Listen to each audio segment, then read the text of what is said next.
जय हिंद। आप सबको पता है कि भारत एक अखंड भारत था जो अफगानिस्तान से शुरू होते हुए श्रीलंका और बर्मा तक जाता था। आखिर ये कैसे टूट गया और राज्यों का पुनर्गठन कैसे किया गया, और ये संविधान में इसकी जो चर्चा है 22 भाग में से जो पहला भाग है वो भाग 1 है, इसको हम समझते हैं। देखिए, शासन चलाने के लिए, देश और राज्य का शासन कैसे चलेगा उसको चलाने के लिए जिस किताब का नाम है उसे कहते हैं भारतीय संविधान, जिसे हम पॉलिटी के अंतर्गत पढ़ते हैं। इस किताब में 22 लेसन है। इसके लेसन्स को हम भाग कहते हैं। आप कोई किताब पढ़िएगा तो उसमें लेसन आएंगे, तो इसमें 22 भाग है और उसमें कुछ टॉपिक बाय टॉपिक लिखे गए। जैसे आपके में तीर दे के लिखते हैं ना टॉपिक, उस टॉपिक्स को बोलते हैं अनुच्छेद। तो टोटल आर्टिकल यानी अनुच्छेद 395 है। अगर आप ABCD की बात नहीं करेंगे तो ABCD करेंगे तो ये 25 हो जाएगा। तो ABCD को हम कंसीडर नहीं, हम न्यूमेरिकल वैल्यू कंसीडर कर रहे हैं। अब एक चीज़ होती है आपकी IPC, ताजीराते हिंद दफ़ा 300, ऐसे सुने होंगे आप लोग, इसके बारे में अलग से वीडियो बनाए हुए हैं। IPC क्या कहता है कि पुलिस आपको किसी क्राइम के बाद कैसे लतियाएगी, इसकी चर्चा IPC में है। IPC के टॉपिक्स को हम लोग धारा या सेक्शन कहते हैं। पुलिस लतियाने के बाद कोर्ट में भेज देगी। अब जज साहब आपसे मतलब वो सवाल जवाब करेंगे तो उसकी चर्चा CRPC में, क्रिमिनल प्रोसीजर कोड। तो इसके जो टॉपिक्स हैं उन्हें हम लोग सेक्शन या धारा कहते हैं। तो इस सब के बारे में हम एक अलग वीडियो बनाए हुए हैं। तो ये धारा वगैरह हो गई। अभी हमें समझना है वो पॉलिटी का भाग 1। 22 भाग में से पहला भाग तो अभी खत्म कर लीजिएगा, आपको खुद ही समझ में आ जाएगा ये पॉलिटी उतना टफ नहीं है जिन्हें अपना टफ बना दिया गया है। तो भाग 1 जो है, इसमें क्या एक ही भाग में क्या पूरे के पूरे 395 अनुच्छेद तो आएंगे नहीं, कुछ ही अनुच्छेद आएंगे भाग संख्या 1 में। तो भाग 1 में हम देखते हैं वो कि भाग 1 में जो अनुच्छेद आते हैं यानी टॉपिक आते हैं वो 1 से 4 तक आते हैं। यानी भाग 1 कंप्लीट कर लिए तो 1 से 4 तक आप समझ जाएंगे, और इसी को समझेंगे कि कैसे भारत टूटा, अखंड भारत से कैसे अफगानिस्तान टूटा, बर्मा टूटा, बांग्लादेश और पाकिस्तान कैसे सब अलग हो गए। इस जो भाग 1 का नाम है, एक्चुअली संविधान जो था ना वो इंग्लिश में लिखा गया था, बाद में उसे हिंदी में ट्रांसलेट किया गया था। तो भाग 1 का नाम है यूनियन एंड इट्स टेरिटरी। जो संघ है वो भारत का एक जो संघ है और उसका क्षेत्रफल कहाँ कहाँ तक है, राज्य क्षेत्र मतलब एरिया कहाँ कहाँ तक है जहाँ भारत के नियम लगेंगे। तो ये तो चैप्टर 1 की बात हो गई। अब इसमें क्या क्या लिखा गया है वो अनुच्छेद के हिसाब से। तो पहला अनुच्छेद यानी फर्स्ट आर्टिकल में क्या लिखा गया है, तो इसमें 3 बातें लिखी गई हैं। पहले आप नॉर्मली तीनों बातों को समझिए। अनुच्छेद 1 यानी आर्टिकल 1 में पहली बात जो लिखी गई है, भारत राज्यों का एक संघ है यानी यूनियन है। भारत, यहाँ पे ना इंडिया और भारत दोनों शब्द है, लिखा गया है कि इंडिया यानी भारत। तो सुप्रीम कोर्ट में भी यह पिटीशन किया गया था कि भारत का नाम इंडिया से हटाकर भारत कर दिया जाए, क्योंकि हर जगह भारत का प्रयोग होता है। हम कहते हैं भारत माता की जय, नहीं कहते हैं इंडिया माता की जय। हमें भारत रत्न दिया जाता है। राष्ट्रीय गान में भी जनगण मन अधिनायक जय है, भारत भाग्य विधाता। हर जगह ही आप जहां भी देखेंगे वो भारत ही प्रयोग ज्यादा होता है। तो सुप्रीम कोर्ट ने कहा कि यह फालतू का पिटीशन है। सुप्रीम कोर्ट ने कहा कि इसका कोई औचित्य नहीं है, क्योंकि संविधान में ऑलरेडी कह दिया गया इंडिया डेट इज भारत, तो दोनों ही नाम कंसीडर है आपके भारत के लिए। तो भारत जो है वो देश नहीं है, यहां क्या कहा गया है, यूनियन ऑफ स्टेट, राज्यों का एक संघ है। अब संघ और फेडरेशन में कुछ अंतर होते हैं, पहले उसे समझ जाइए। देखिए, हम लोग फेडरेशन में नहीं आते हैं, हम लोग आते हैं यूनियन में। 3 चीजें होती हैं, एक होता है कॉन्फेडरेशन, एक होता है फेडरल और एक होता है यूनियन। तो हम लोग आते हैं यूनियन में। कॉन्फेडरल उसे कहते हैं परिसंघ हिंदी में, जिसमें छोटे छोटे राज्य आपस में जुटकर और अपनी थोड़ी थोड़ी शक्तियां केंद्र सरकार को देकर एक देश का निर्माण करते हैं। यह परिसंघ बड़ी कमजोर होता है, इससे कोई भी देश आसानी से अलग हो जाते हैं। लेकिन फेडरल थोड़ा सा अलग होता है। फेडरल में राज्य मिलकर एक देश का निर्माण करते हैं और हर राज्य जो होते हैं वो अपनी कुछ शक्तियां देश को दे देते हैं और कहते हैं कि भाई साहब आप इन शक्तियों का प्रयोग करिए। लेकिन फेडरल और कॉन्फेडरल दोनों में देखिए, कॉन्फेडरल का ही थोड़ा सा सभ्य रूप, थोड़ा शक्तिशाली रूप फेडरल है। फेडरल में कोई भी राज्य उस देश से अलग हो सकता है, और यूनियन एक ऐसा देश होता है जिसमें राज्य अलग नहीं हो सकते। तो मेन यही अंतर है कि फेडरेशन वह राज्य होता है जिसमें कोई भी राज्य अलग हो सकते हैं उस देश से। यूनियन एक ऐसा देश होता है जिसमें कोई अलग नहीं हो सकता। कॉन्फेडरल ऐसा होता है जिसमें जब मन तब अलग हो सकते हैं। तो भारत फेडरल नहीं है, भारत एक यूनियन है। यहाँ के कोई भी राज्य भारत से अलग नहीं हो सकते हैं। जम्मू कश्मीर एड़ी चोटी लगाते रह गया, उसे समझ में आ गया कि अलग होने वाले रहे नहीं है, चाहे वो 7 सिस्टर के लोग हो जाए, जो राज्य पहले थोड़ा सा मांग उठा था उन लोग का भी। तो यूनियन और फेडरेशन में यही अंतर होता है। अमेरिका देखेंगे तो अमेरिका एक फेडरेशन है और भारत एक यूनियन है। अमेरिका फेडरेशन इसलिए है कि इसके जो राज्य हैं एक समझौता करके एक देश का निर्माण किए हैं, अतः समझौता टूटा तो ये राज्य टूट जाएंगे। कई बार अमेरिका टूटा भी है। अभी जो 50 राज्य है ना, तो आप देखेंगे उन 50 राज्यों का संविधान अलग है, उन 50 राज्यों का झंडा अलग है, उन 50 राज्यों की नागरिकताएं अलग है।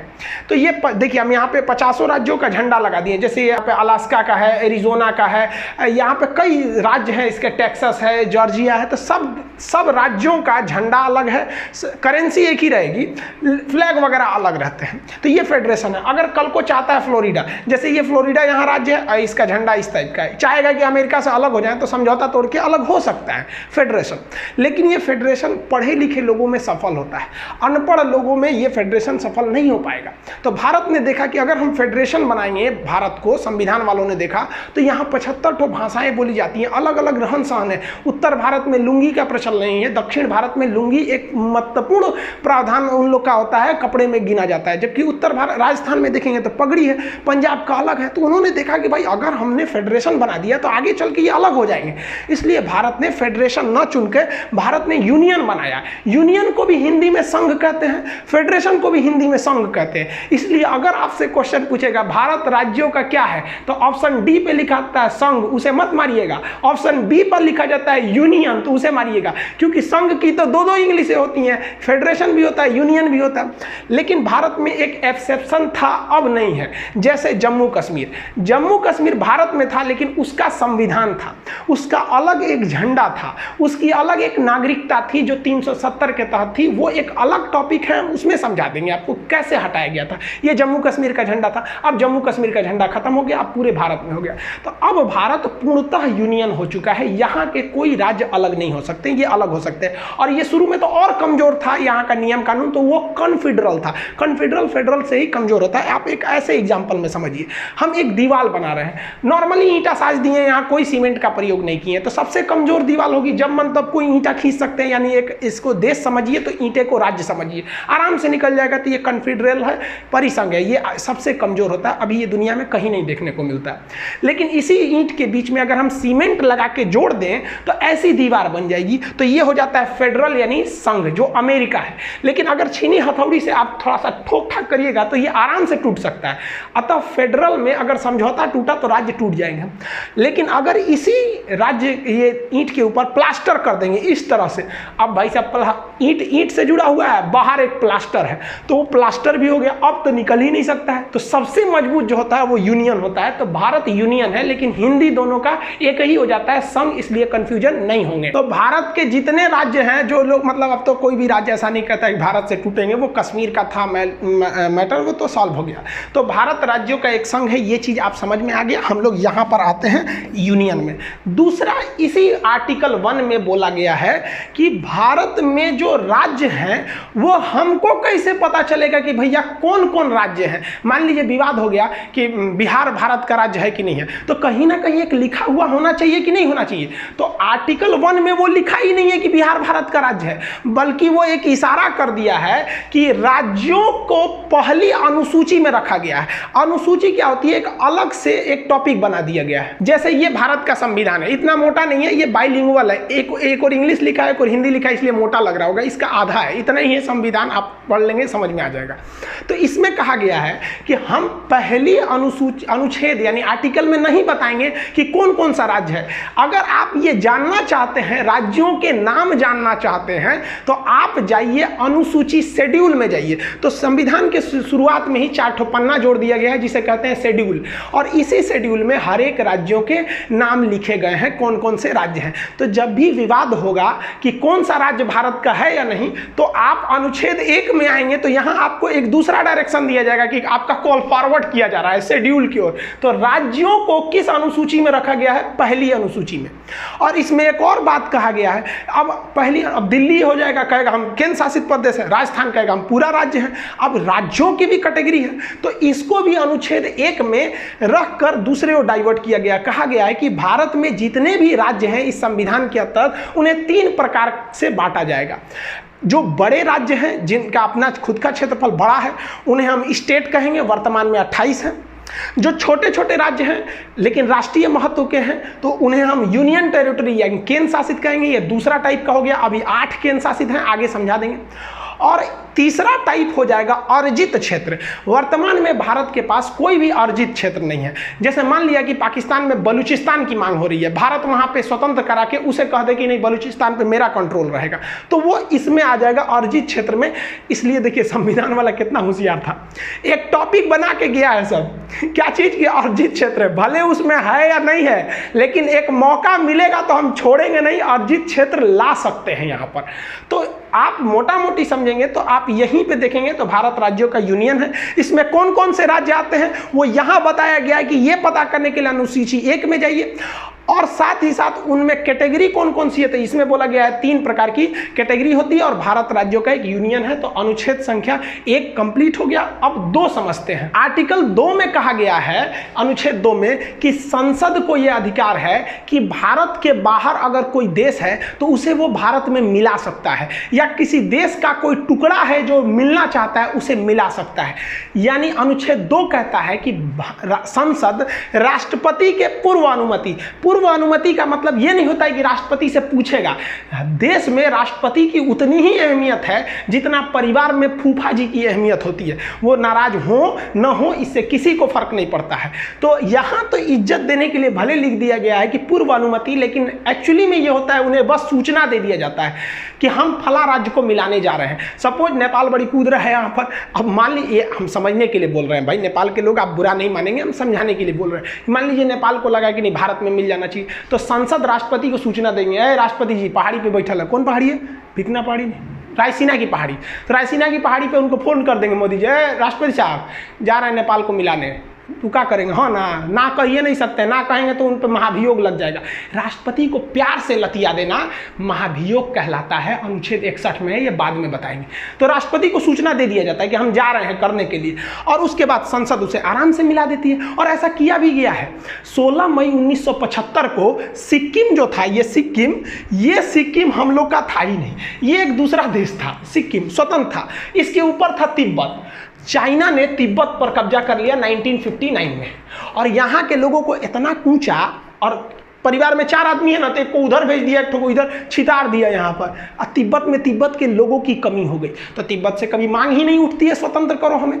तो सिक्किम देखा कि ससुरा हमरो कब्जा कर लेगा, हम तो अपने इतनी चुकी हैं, हमको मारेगा तो खत्म हो जाएंगे। तो भारत से कहा कि हम आप में मिल जाते हैं, लेकिन आप ऐसा तो नहीं कीजिएगा कि हमारे 4 आदमी के परिवार है तो एगो को केरला भेज दीजिए, एक को राजस्थान, 2 को अंडमान भेज दीजिए। तो भारत ने कहा कि देखिए भाई, हम वसुधैव कुटुंबकम के रहने वाले हैं, यदि आप हमारे में मिलेंगे तो आपको वो सारे अधिकार दिए जाएंगे जो भारत के अन्य जितने राज्य हैं उन्हें ये अधिकार प्राप्त हैं। तो इस प्रकार सिक्किम राजी हो गया। तो 16 मई 1975 को सिक्किम भारत का 22वां राज्य बन गया। समझ में आ गया कि नहीं आ गया? लेकिन सिक्किम डायरेक्ट नहीं बना था, सिक्किम उसके लिए कुछ काम किया था। पहले वो ट्राई किया था कि भारत में हमें रहना ठीक है कि नहीं। तो इसके लिए संविधान में 35वां संशोधन किया गया 1974 में, और सिक्किम को एक सह राज्य बनाया गया कि वो ना मेरा राज्य है ना पड़ोसी है, वो विदेशी है लेकिन हमारी तरह एकदम सह राज्य, मतलब एक साथ को स्टेट की तरह व्यवहार करेगा। और इसके लिए संविधान में एक स्पेशल अनुच्छेद जोड़ा गया था, अनुच्छेद 2 का ए। लेकिन बाद में सिक्किम के लोगों को लगा कि नहीं, ये तो भारत एकदम हमारी तरह है, तो सिक्किम को अगला संशोधन करके 36वां संशोधन 1975 में करके सिक्किम को भारत का 22वां राज्य बना दिया गया। आज सिक्किम के लोगों, हम सब सिक्किम के लोग भी को पता है कि उनके साथ कोई भेदभाव नहीं किया जाता है। हम लोग भी जब इलाहाबाद में पढ़ते थे तो 1-2 दोस्त हम लोग के थे सिक्किम के, कोई भेदभाव नहीं किया जाता। वो लोग भी एकदम भारत को अपना समर्पित रहते हैं। ये भारत है, यहाँ जो आएगा वो इस जमीन को चूमेगा। जो यहाँ आया वो इस सौभाग्य हम लोग का, जो इस पावन धरती पर हम लोगों ने जन्म लिया। तो सिक्किम भारत का 22वां राज्य बन गया। तो अनुच्छेद 2 क्या कह रहा है? विदेशी राज्य को भारत में मिला लो। अब अनुच्छेद 3 क्या कहता है? भाई, एक तो कह दिया भारत राज्यों का यूनियन है, 2 कह दिया विदेशी को मिला लो। और अनुच्छेद 3 कहता है कि कि संसद वर्तमान में भारत में जितने राज्य हैं उनमें तोड़ फोड़ कर सकता है। यानी किसी राज्य का नाम बदल सकता है। कभी देखिए ना, कलिंग से हो गया उत्कल, उड़ीसा, ओडिशा, कई बार नाम चेंज हो जाते हैं, सब अक्सर नाम चेंज हो जाते हैं। उत्तर प्रदेश का पहला नाम था यूनाइटेड प्रोविजन, मध्य प्रदेश को सेंट्रल प्रोविजन। तो संसद किसी भी राज्यों के नाम बदल सकती है, उन्हें सीमा बदल सकती है। यानी यूपी से कुछ काट के मध्य प्रदेश को दे सकती है, बिहार से कुछ काट के बंगाल को दे सकती है। तो सीमा भी बदल सकती है, नाम भी बदल सकती है, और बिना उस राज्य के सहमति, तुम घुसियाए हो चाहे कुछ किए हो, इससे मतलब नहीं है। संसद केवल एक फॉर्मेलिटी निभा देती है कि राष्ट्रपति के पूर्व अनुमति से, राष्ट्रपति से कहती है सुनिए राष्ट्रपति साहब, आप राज्यवा को फोन कर दीजिए तो कि हम तोरा तोड़ने जा रहे हैं। याद करिए तेलंगाना के लोग, राष्ट्रपति ने आंध्र प्रदेश से कहा था कि हम आपको तोड़ना चाहते हैं तेलंगाना में 2 भाग में। आंध्र प्रदेश के लोगों ने, वहां की असेंबली ने इसका पूरा विरोध किया था। असेंबली से पास नहीं हुआ था कि हमें तोड़ा जाए, लेकिन 2014 में चूंकि इलेक्शन थे और डिमांड था वहां पर, तो इसलिए वो राज्य तुम जाओ उससे कोई मतलब नहीं है। ये यूनियन है, यूनियन में केंद्र को ज्यादा शक्ति है। और संसद ने साधारण बहुमत यानी 50% से पास कर दिया कि आंध्र प्रदेश को तोड़ा जाएगा। आंध्र प्रदेश टूट गया। तेलंगाना में आंध्र प्रदेश के लोग चिल्लाते रह गए, काहे तोड़ा, तेलंगाना टूट के अलग हो गया। तो अनुच्छेद 2 कहता है कि विदेशी को मिलाइए, और 3 कहता है जो मिलल है तो उन्हें को घोर घार के थूर थार के जैसे करना है करिए, बिना उस राज्य की अनुमति के। इसके कुछ छोटे छोटे एग्जाम्पल देखिए। मध्य प्रदेश से तोड़ दिया गया छत्तीसगढ़ को 1 नवंबर सन 2000 को। उत्तर प्रदेश से तोड़ दिया गया उत्तराखंड को 9 नवंबर सन 2000 को। और बिहार से तोड़ दिया गया झारखंड को सन 15 नवंबर सन 2000 को। और जम्मू कश्मीर के लोग चिल्ला रहे थे 370। अरे भाई साहब, आप पढ़े, क्लास काहे नहीं किए? असल में उस समय हम यूट्यूब पर क्लास नहीं लेते थे। अगर यूट्यूब पर क्लास लेते ना तो उन लोग को पता रहता कि भाई साहब इतना मत कूदो, क्योंकि अनुच्छेद 3 कहता है कि बिना राज्य की अनुमति है तुमको तोड़ देंगे। तो जम्मू कश्मीर के लोग जो कहते थे कि हम अपना देश बनाएंगे, अरे भाई साहब अब तो आप राज्य भी नहीं रहे, केंद्र शासित हो गए। यही हो गया भाई साहब। हिटलर ने भी क्या कहा था कि जनता को इतना न चूस दो कि जिंदा रहने को ही वो अपने लिए विकास समझे। बस यही हुआ। जम्मू कश्मीर के लोग कहते थे कि हम देश बनाएंगे, मोदी जी ने ऐसे में काम किया, उनको राज्य भी नहीं छोड़ा। तो आज लोग कहते हैं नहीं हम देश अब छोड़े, अब हमको कम से कम राज्य बना दीजिए। अरे बाप रे भाई, मैं मोदी बैठल है। जो व्यक्ति पत्नी से नहीं डरा ना, दुनिया में किसी से नहीं डरेगा। देखिए अब इसी में ना एक और विवाद चालू हुआ था, आपको पता होगा बेरूबरी यूनियन केस 1960 में क्या हुआ था। बेरूबरी पश्चिम बंगाल का एक गांव था, वहां से एक केस किया गया था भारत के ऊपर। क्या केस था तो देखिए इसकी शुरुआत कैसी हुई। ये भाई साहब सीरियल रेडक्लिफ, ये भारत के विभाजन करने आए थे। 2 दिन में भारत का विभाजन करके रख दिया ये आदमी। सोचिए, ये भारत को कभी जानता नहीं था कि यहाँ कई तरह की भाषाएं बोली जाती हैं, यहाँ कई धर्म रहते हैं, धर्म के नाम पर यहाँ कितनी लड़ाइयाँ लड़ी जाती हैं आज़ादी से पहले से लेकर आज तक में। ये आया टेबल पे भारत का नक्शा रखा और काटना चालू कर दिया। यहाँ से ले लिया, इसने कहा कि भाई साहब ये वाला रहेगा, ये इधर से, ये इधर पाकिस्तान, एगो इधर खींच दिया, ये हो गया बांग्लादेश। इसी का नाम हो गया कि सीरियल रेडक्लिफ, जिसे आप शॉर्टकट में रेडक्लिफ लाइन कहते हैं। इसने कैसे किया तो नक्शा लिया भारत का, जितने इधर पुलिस स्टेशन थे ना, सारे पुलिस स्टेशन पे ऐसे डॉट डॉट बनाया, सबको खींच दिया। कहा कि लो इधर वाला पाकिस्तान, इधर तुम, इधर भी कहा चाहे इसको भी बांटना है, पूर्वी पाकिस्तान को भी, कोई दिक्कत नहीं। सारा पुलिस स्टेशन को मिलाया, घचाक से एक लाइन खींच दिया, हो गया। पता चला किसी का घर इंडिया में रह गया, खेत बांग्लादेश में चल गया। किसी का दुआरा इंडिया में है, आंगना चल गया बांग्लादेश में। अजब अजब कांड करके चल गया। अरे भाई इनका अपना रहता तब ना समझ में आता, यही कांड हो गया। इसमें सबसे फेमस हो गया बेरूबरी। बेरूबरी क्या था तो वो भारत में था, यहाँ बांग्लादेश में था, यहाँ पर भारत में। लेकिन इसको ना रियल में जाना चाहिए था बांग्लादेश में, क्योंकि यहाँ सारे लोग मुस्लिम थे, लगभग 90% से ज़्यादा लोग मुस्लिम थे। और बांग्लादेश में भी कुछ ऐसे जगह थे जहाँ पर 90% से ज़्यादा लोग हिंदू थे। इन्हें आना चाहिए हिंदुस्तान में और इस जमीन को जाना चाहिए बांग्लादेश में, ये होना चाहिए। तो भारत ने सोचा कि एक काम करते हैं, बदला बदली कर देते हैं। कहते हैं कि भाई वो मेरी ज़मीन है, तुम रख लो और वहाँ के लोग को यहाँ भेज दो। ये तुम्हारी ज़मीन है बांग्लादेश, इसे हम रख लेते हैं, यहाँ के लोगों को तुम रख लेते हो। तो कितना अच्छा था। लेकिन जब ये मामला गया तो सुप्रीम कोर्ट में नेहरू जी ने, उस समय नेहरू जी प्रधानमंत्री थे, उन्होंने सोचा कि आराम से करा लेंगे। खान सर तो बताइए किए हैं कि संसद कुछ भी कर सकती है, राज्यों के नाम परिवर्तन सीमा कर सकती है। लेकिन भाई साहब खान साहब से ज़्यादा होशियार है सब सुप्रीम कोर्ट का जज। सुप्रीम कोर्ट ने कहा कि ये नेहरू जी, ये जो नियमवा लग रहा है ना, ये केवल हिंदुस्तान पर लागू होता है कि आप एक राज्य को तोड़ के दूसरे को दे सकते हैं। आपका मन है तो आप पटना जिला को उठा के राजस्थान को को दे दीजिए, आप अंदर जितना खरमंडल मचाना है मचाइए, लेकिन ये अधिकार आपको कोई नहीं देता है यहाँ से अनुच्छेद 3 से कि आप भारत की किसी जमीन को विदेश को दे दीजिए। इसके लिए आपको संविधान में संशोधन करना पड़ेगा। तो नेहरू जी ने सोचा संविधान में संशोधन कर दे और इस मामला को सलटा दे, लेकिन भारत में बड़ी विरोध हो गया। सोचिए नेहरू जी से एक समय से मामला अटकता हुआ अब बांग्लादेश और भारत के लोगों में बड़ा वो होने लगा कि भाई आप खुद सोचिए ना कि आप छोटे से एरिया में घिर के रह गए। नरेंद्र मोदी जी जब आए तब उन्होंने शेख हसीना से जाके ये समझौता करके संसद में पारित कराया। सोचिए नेहरू जी के समय का मामला आट के नरेंद्र मोदी जी किए, लेकिन नरेंद्र मोदी का कोई जनता विरोध नहीं किया, लेकिन नेहरू जी का विरोध किया। तो हमारे देश में भी एक खराबी है, हम लोग ये नहीं देखते हैं ना कि देश के लिए सही है या गलत है, हम लोग पार्टी का चेहरा बन जाते हैं, ये गलत है। आखिर वही काम कर रहे थे, जल्दी से उलट जाता। खैर राजनीतिक में नहीं जाना चाहिए। अब भाग 1 में केवल 4 अनुच्छेद थे, 1, 2, 3, 4। चौथा पर ये बड़ा सिंपल है। चौथा कहा गया है कि जब संसद अनुच्छेद 2 का प्रयोग करेगी यानी किसी विदेशी राज्य को मिलाएगी, या अनुच्छेद 3 का प्रयोग करेगी यानी किसी राज्य को तोड़ेगी, तो उसके लिए राष्ट्रपति से किसी विशेष अनुमति की जरूरत नहीं है, क्योंकि इसे अनुच्छेद 368 के बाहर रखा गया है।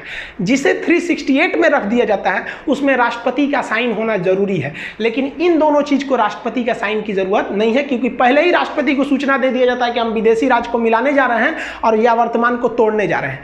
अब इस अनुच्छेद में कुछ छुपी हुई बातें क्या हैं, ध्यान से समझिए, जिसे हम रेड कलर से लिखें। अनुच्छेद 4 कहता है कि किसी विदेशी राज्य को मिलाने के पहले या वर्तमान किसी राज्य को तोड़ना अगर चाहते हैं तो आपको संसद में 2/3 यानी 66% वोट की जरूरत नहीं है, आपके पास केवल 50% वोट है, तो आप समझिए कि आप कर सकते हैं। और आप बताइए 50% वोट मतलब 545 जो है, हमारे यहाँ कितने हैं सर, 545, इसका अगर आप में निकालेंगे 50% तो 272 होता है, तो जिसे 273 मान लेते हैं। 72 आदमी कैसे आएगा, काट के नहीं ना आएगा, 273। तो 273 को ही हम साधारण बहुमत कहते हैं, जिसे 50% हो गया। तो अब बताइए 273 सरकार के लिए चाहिए, तो यानी जो भी सरकार है उसके पास 273 बहुमत है और वो आराम से इस दोनों काम को कर सकती है, यानी ज़्यादा तामझाम करने की ज़रूरत नहीं है।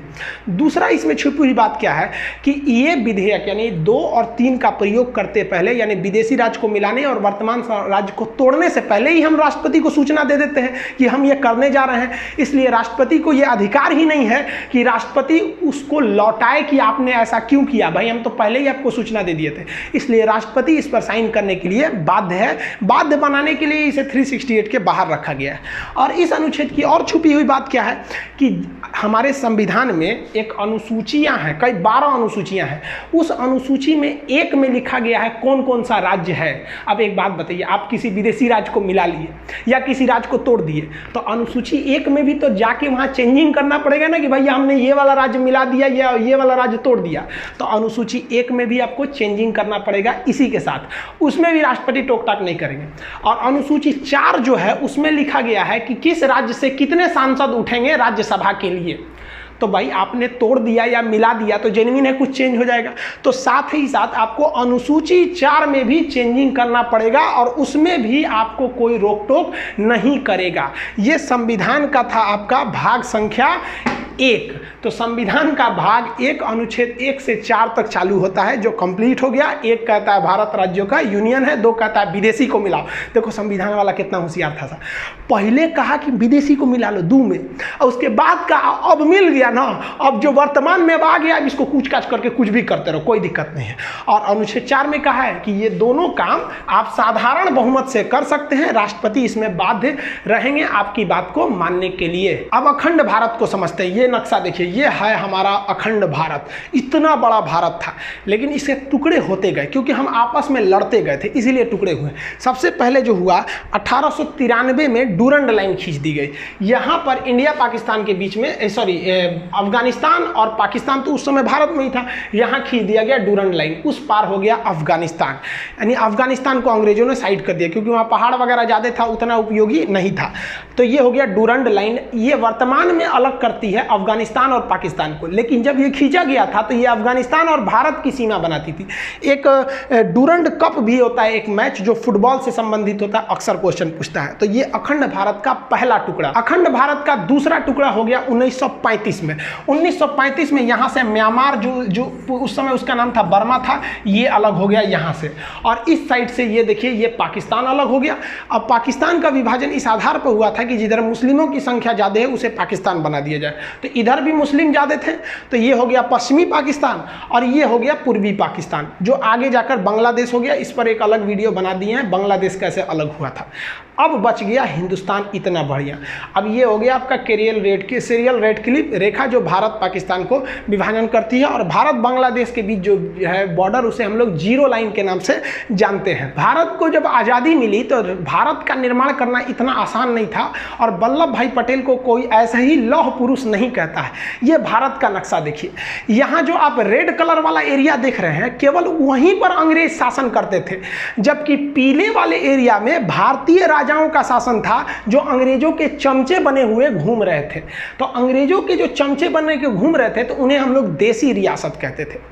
तो जब देश आज़ाद हुआ तो भारत में कई देसी रियासत थे। तो अंग्रेजों ने कहा कि देखिए भाई साहब, ये जो मेरा ब्रिटिश वाला एरिया है हम तो आपको दे ही देंगे, लेकिन उन्होंने इस पीले वाले क्षेत्र से कहा कि आप या तो पाकिस्तान में मिल जाइए या तो भारत में मिल जाइए, आपका मन तो आप स्वतंत्र राज्य भी बना सकते हैं, एक देश भी बना सकते हैं। तो पाकिस्तान में कुल 13 देसी रियासतों ने विलय कर लिया। इसकी बात छोड़िए, यहाँ पर भारत की बात करते हैं। भारत में जो प्रिंसली स्टेट थे, जो देसी रियासत थे, उनकी संख्या 552 थी। इन 552 राज्यों को मिलाकर एक फेडरेशन बनाना संभव नहीं था, क्योंकि फेडरेशन बनाते तो फिर टूट जाते हैं। इसलिए सरदार पटेल की जिम्मेदारी दी गई कि इसको मिलाकर यूनियन बनाइए। इस काम में 3 लोगों की महत्वपूर्ण भूमिका है। सरदार पटेल, वीपी मेनन उस समय के आईएएस अधिकारी सचिव हुआ करते थे, और माउंटबेटन का भी योगदान है। ये तीनों क्वेश्चन पूछता है। एक बार एग्जाम में पूछा था कि राज्यों के एकीकरण में किसका योगदान था, सरदार पटेल और वीपी मेनन का नाम ही नहीं था, तो उस समय आप लगाएंगे माउंटबेटन को। इन तीनों लोगों की ने मिलकर 552 राज्यों को आपस में मिला दिया। लेकिन 3 राज्य ससुरे बड़ी मनबड़ था सब। अब वो 3 राज्य कौन कौन से, तो भाई एक हैदराबाद, यहाँ देखिए ये जो देख रहे हैं ना, ये पहले एक स्टेट हुआ करता था हैदराबाद, आज भले एक शहर है, एक स्टेट हुआ करता था। हैदराबाद के राजा का अलग ही डिमांड था, उनको अलग राज्य चाहिए था। अरे भाई साहब, भाई ये अलग देश कहाँ बनाएंगे बिचुआ में से, यहाँ से अलग देश के लिए। लेकिन यहाँ पर अराजकता फैल गई, मारपीट बहुत होने लगा। तो सरदार पटेल ने चारों ओर से पुलिस भेज दिया। चारों ओर से वो आर्मी थी, पुलिस की वर्दी में गई थी, जिसका नाम दिया गया ऑपरेशन पोलो। ऑपरेशन पोलो के तहत हैदराबाद को भारत में मिला दिया गया। इनके स्वतंत्र देश का सपना हमेशा के लिए टूट गया यहाँ पर। तो ये ऑपरेशन पोलो सफल हुआ। दूसरा ये वाला राज्य था जूनागढ़। जूनागढ़ क्या था कि जूनागढ़ की जनसंख्या जो थी, अधिकतर जनसंख्या हिंदू थी, लेकिन वहाँ के राजा जो थे वो मुस्लिम थे। तो जूनागढ़ ने कहा कि नहीं भाई, हम पाकिस्तान में जाना चाहते हैं। अरे भाई साहब, तू यहाँ से पाकिस्तान में कैसे जाएगा। तो सरदार पटेल ने जूनागढ़ में रेफरेंडम करा दिया, जनमत संग्रह। वहाँ के लोगों से पूछा आप कहाँ रहना चाहते हैं। ज़्यादातर लोगों ने कहा हिंदुस्तान में रहना चाहते हैं। बस जैसे हिंदुस्तान में रहना चाहते हैं, ये वाला भी मैटर सॉल्व हो गया। लेकिन अलग मैटर हो गया जम्मू कश्मीर के साथ। जम्मू कश्मीर की सिचुएशन थोड़ी अलग थी। यहाँ जनता ज़्यादातर मुस्लिम थी, लेकिन राजा हिंदू थे, राजा हरि सिंह। और राजा हरि सिंह ने अलग टाइप का डिसीजन ले लिया। उन्होंने कहा कि ना हम भारत में मिलेंगे और ना ही हम पाकिस्तान में मिलेंगे, हम एक अलग देश बनाएंगे। तो अंग्रेजों ने तो खुली छूट दी थी कि भाई जिन्हें अपना देश बनाना है बना लेंगे। तो भारत ने कुछ नहीं किया, और लेकिन पाकिस्तान ने ना वहाँ से दगाबाजी किया। पाकिस्तान आतंकवादियों को घुसा दिया इस एरिया में, धड़ाधड़ यहाँ आतंकवादियों का पूरा घुस गया सब, इतना एरिया में आतंकवादी पूरा घुस गए थे सब। अब राजा हरि सिंह को लग गया कि अगर हम अपना देश बनाने के लिए चलेंगे ना तो मेरा परिवार भी नहीं बचेगा। तो भागे भागे आए नेहरू जी के पास, है नेहरू जी बचा लीजिए, हमको पाकिस्तान मार रहा है। तो नेहरू जी कहा हाँ एकदम बचा लेंगे हम। सरदार पटेल जी देखिए तो बचाइए इनको। तो सरदार पटेल कहे छोड़ दीजिए ओकरा, बड़का होशियार बनते थे, अलगे देश बनाएंगे, जो देश बनाओ, हमरा कौन चीज घटल है कि हम तोरा बचाने आएंगे, काहे लिए बचाएंगे। तो हरि सिंह ने कहा कि महाराज पटेल जी बचा लीजिए। तो सरदार पटेल ने कहा कि 21 शर्त पे बचीबो, पहले तुम साइन करो किस पर, एनेक्सेशन पर। तो उसने साइन किया इंस्ट्रूमेंटल ऑफ एक्सेशन, मतलब विलय पत्र पर साइन किया 26 अक्टूबर 1947 को कि हम अब भारत में मिल रहे हैं। तो सरदार पटेल ने कहा इन होशियारी हुआ, अब हम सेना भेजते हैं। तब यहाँ से भारत में सेना भेजा गया और भारत की सेना उनको खदेड़ दिया यहाँ पर। और भारतीय सेना उस समय बहुत ही बहादुरी से लड़ी थी, और वो क्योंकि अंग्रेज हमें अंधेरी गली के मुहाने पे छोड़ के चले गए थे और स्टार्टिंग में युद्ध झेलना पड़ गया था। और इस वक्त में नौशेरा में पाकिस्तानी फौज बहुत बहादुरी से लड़ रही थी, वो सब बहुत खतरनाक लड़ रहे थे। तो भारत के ब्रिगेडियर थे उस समय ब्रिगेडियर उस्मानी। ब्रिगेडियर उस्मानी ने कहा कि जब तक हम पाकिस्तानियों को खदेड़ नहीं देते तब तक हम जमीन पे सोएंगे, इसलिए उन्हें नौशेरा का शेर कहा जाता था। और इनके बदौलत बहुत पूरे भारतीय सैनिक की बहादुरी के बदौलत यहाँ लड़े। और यही वाला एरिया जब तक भारतीय सेना पहुंचे पाकिस्तान कब्जा कर चुका था, जिसे आज भी हम पीओके के नाम से जानते हैं। और यही सीज फायर बन गया और कश्मीर भी भारत का एक अंग बन गया। सरदार पटेल, वीपी मेनन और लॉर्ड माउंटबेटन ने मिलकर 552 देसी रियासतों को तो मिला दिया, लेकिन चौपट कर दिया कब? जब भारत का संविधान लागू हुआ 1950। 1950 में भारतीय राज्यों को 4 कैटेगरी में बांट दिया गया, इस टाइप में बांटा गया, ABCD टाइप में बांट दिया गया। ए में किसे रखा गया? वह एरिया जहां पर अंग्रेजों का शासन था। बी में रखा गया वह एरिया जहां देसी रियासतों का शासन था। सी में रखा गया वह एरिया जहां वह बड़े शहर जहां अंग्रेज न केवल उस शहर पर कब्जा कर रहे थे, जैसे अजमेर के अगल बगल में नहीं किए थे, मेन सिटी अजमेर, भोपाल, इस सब टाइप में, तो उसे कमिश्नरी स्टेट कहा गया, उसे सी टाइप में रखा गया था। और डी में तो यूनियन टेरिटरी, जिसमें केवल आपका अंडमान निकोबार था। तो इस तरह से भारत थे साहब। अजी बताइए नहीं, इस तरह से भारत का नक्शा था। देखिए ना, ये अजमेर अलग है, भोपाल अलग है, इस टाइप का। मैसूर में अलग था, कमिश्नर का शासन चल रहा था, अलग अलग टाइप का था भाई, प्रिंसरी स्टेट वगैरह थे। तो अब क्या किया जाए प्रिंसरी स्टेट में? अब इसका शासन करने में बड़ा दिक्कत होता था। तो इसको बेहतरीन ढंग से बनाने के लिए कई कमिटीज़ का गठन किया गया, जिसमें सबसे पहली कमेटी थी इलाहाबाद हाई कोर्ट के जज एस के धर कमीशन, जिसे एस के धर आयोग कहते हैं, 1948 में बैठी थी। इनसे कहा गया क्यों ना हम भाषा के आधार पर राज्य बना दें, कि जहाँ पंजाबी भाषा बोली जा रही है पंजाब, जहाँ कन्नड़ बोली जा रही है कर्नाटक, इस तरह से जहाँ गुजराती है तो उसे गुजरात। तो एस के धर ने कहा कि ये सरासर गलत होगा। तो उसके बाद एक और कमेटी उसी साल गठित की गई, JVP, जवाहरलाल नेहरू, वल्लभ भाई पटेल और पट्टाभी सिद्धारमैया। ये तीनों लोग की समिति ने भी कहा कि भाई भाषाई आधार पर राज्यों का गठन नहीं होना चाहिए। उन्होंने भी इसका विरोध किया। लेकिन इसी कड़ी में एक बहुत बड़ा मोड़ आ गया। मोड़ आया 1952 में। 1952 में ये वाला एरिया मद्रास था। देखिए कितना बड़ा था ये एरिया मद्रास। तो मद्रास से काट कर यहाँ आंध्र प्रदेश बनाने की बात चल रही थी कि ये एरिया आंध्र प्रदेश बना दीजिए, हम मद्रास में नहीं रहेंगे। तो सरकार इनकी बातों को नहीं मान रही थी, क्योंकि सरकार कोई भी काम करती है कमेटियों की सिफारिश पर। 2 कमेटी कही थी कि भाई हम भाषा के आधार पर नहीं करेंगे।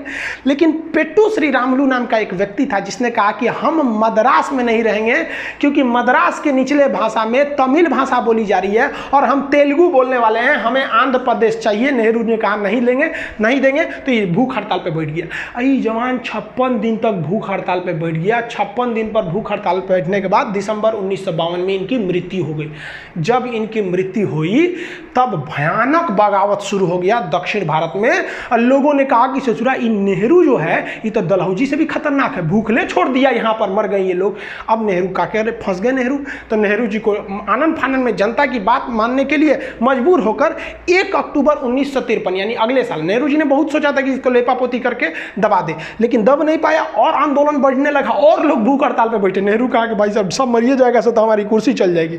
तो 1 अक्टूबर 1953 को मजबूर होकर सरकार ने भाषा के आधार पर मद्रास को तोड़ दिया और कहा कि जो नीचे बोले जाएंगे तमिल वाले उनका हो जाएगा तमिलनाडु, जो मद्रास के ऊपर में तेलुगु बोलते हैं उनके लिए हो जाएगा आंध्र प्रदेश। उस समय आंध्र प्रदेश की राजधानी कुल्लूर बनाई गई थी। तो क्वेश्चन 2 पूछता है यहाँ पर, भाषाई आधार पर गठित होने वाला पहला आयोग कौन था? तो एस के धर आयोग 1948। हालांकि ये दोनों आयोग ने 1949 में रिपोर्ट दिया था। और भाषाई आधार पर गठित होने वाला पहला राज्य कौन सा था? तो पहला राज्य हो जाएगा आंध्र प्रदेश। जैसे ये राज्य बना, देहात में कहा जाता है छुए के छुअनी लग गई, मतलब किसी चीज को टच कर दे तो आदमी परख जाता है।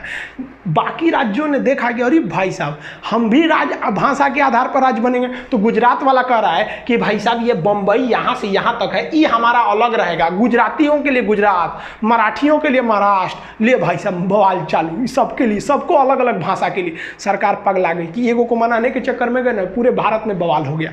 इसलिए सरकार ने सोचा कि हम सुप्रीम कोर्ट से सलाह लेते हैं। तो सुप्रीम कोर्ट के जज थे खान बहादुर सर सईद फजल अली, जिन्हें हम लोग शॉर्टकट में फजल अली कहते हैं। तो सुप्रीम कोर्ट के जज फजल अली के नेतृत्व में एक आयोग का गठन किया गया और उन्हें कहा गया कि आप डिसीजन लीजिए कि देश का भविष्य किसमें ठीक है, भाषा के आधार पर किया जाए या क्षेत्र के आधार पर किया जाए। तो फजल अली आयोग में 3 सदस्य थे, एक फजल अली थे, 2 अन्य लोग थे।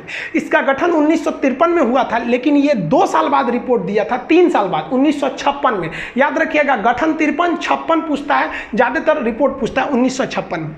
इसने कहा, फजल अली आयोग ने, कि भाषा के आधार पर राज्यों का गठन कर देना उचित है। गुजरात बोलने वाले गुजरातियों के लिए गुजरात दे दिए, मराठियों के लिए महाराष्ट्र दे दिए। लेकिन ऐसा कानून नहीं होना चाहिए कि जिन्हें गुजराती नहीं आती है वो गुजरात में नहीं रह सकते हैं, जिन्हें मराठी नहीं आती है वो मराठी में नहीं रह सकते हैं। वो सबके लिए रहेगा, यानी कि एक राज्य एक भाषा वाला कानून नहीं होना चाहिए। जो आज महाराष्ट्र के कई लोग ऐसे न्यूज में आ जाता है कि भाई महाराष्ट्र में रहना है तो मराठी बोलना है, हालांकि हम ग्राउंड लेवल पे नहीं जानते हैं, जो ऐसे न्यूज आते हैं उसे हम लोग आपको बता रहे हैं। ऐसा नहीं होना चाहिए, पूरे देश में ऐसा होता भी नहीं। आप दिल्ली जाइए तो हर जगह के लोग रहेंगे। तो फजल अली आयोग ने स्टेट रीऑर्गेनाइजेशन सेटलमेंट कर दिया, राज्य पुनर्गठन कर दिया, और इन्होंने कहा कि इसी आधार पर आप राज्यों को बांटिए भाषा के आधार पर। और इस आधार पर इन्होंने जो बांटा, तो इसकी बात को कोई क्यों मानेगा? फजल अली के बात को हम क्यों मान लें? हमें आज़ादी मिली है, हमने अपने सांसद चुने हैं, संसद में पारित कराइएगा तब ना मानेंगे। तो इसको लागू कराने के लिए संविधान में संशोधन की जरूरत पड़ी।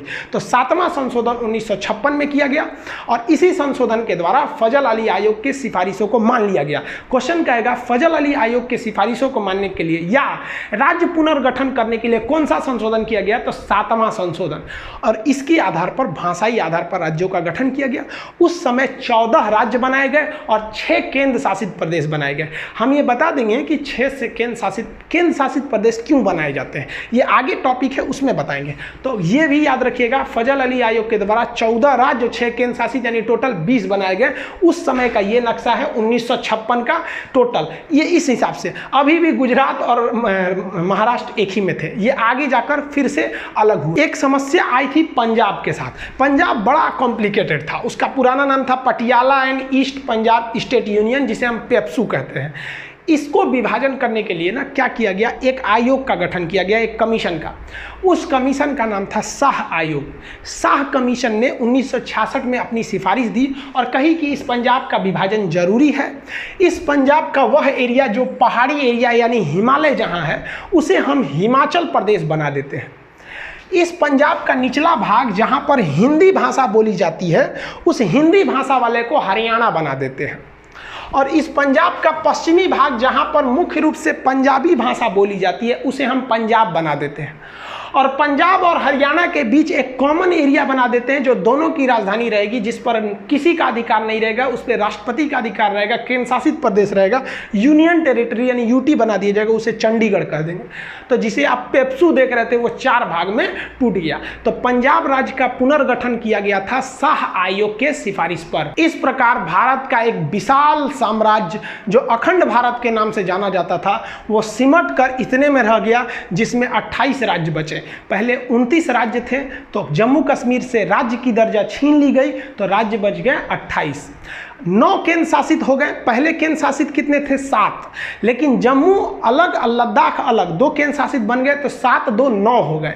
लेकिन एक डिसीजन लिया गया कि दादरा नागर हवेली और दमन दीव, ये 2 अलग अलग हैं, इन्हें एक में केंद्र शासित बना दिया जाएगा। इस प्रकार केंद्र शासित की वर्तमान संख्या 8 हो गई है और स्टेट्स की संख्या अभी 28 है। आप जनरली थोड़ा सा समझिए, केंद्र शासित क्यों बनाए जाते हैं?